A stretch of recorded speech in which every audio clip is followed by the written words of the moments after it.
মাত্র 3 বছর আগেও যেখানে শাকিব খানের পারিশ্রমিক ছিল মাত্র 50 লাখ টাকা, সেখানে আজকে তিনি পৌঁছেছেন 3 কোটি টাকার মাইলফলকে।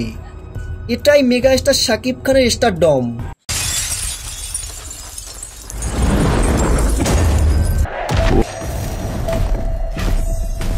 খুনের ধরন অনুযায়ী খুনিকে কোনোভাবেই সাইকো মনে হচ্ছে না, কিন্তু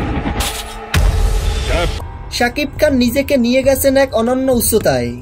শাকিব খানের সিনেমা মানেই সুপার ডুপার হিট। শাকিব খানের প্রিয়তমার তুমুল সাফল্যের পর শাকিব খান বরবাদ সিনেমার জন্য পারিশ্রমিক নিয়েছেন 1.5 কোটি টাকা।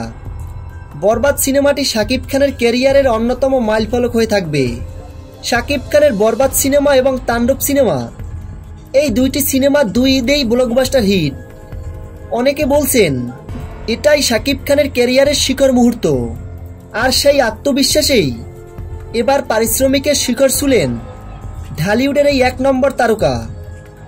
প্রিয় ভিউয়ার্স, মেগাস্টার শাকিব খানের সকল আপডেট ভিডিও সবার আগে পেতে ভিডিওটিতে একটা লাইক দিয়ে চ্যানেলটি সাবস্ক্রাইব করে আমাদের পাশে থাকুন।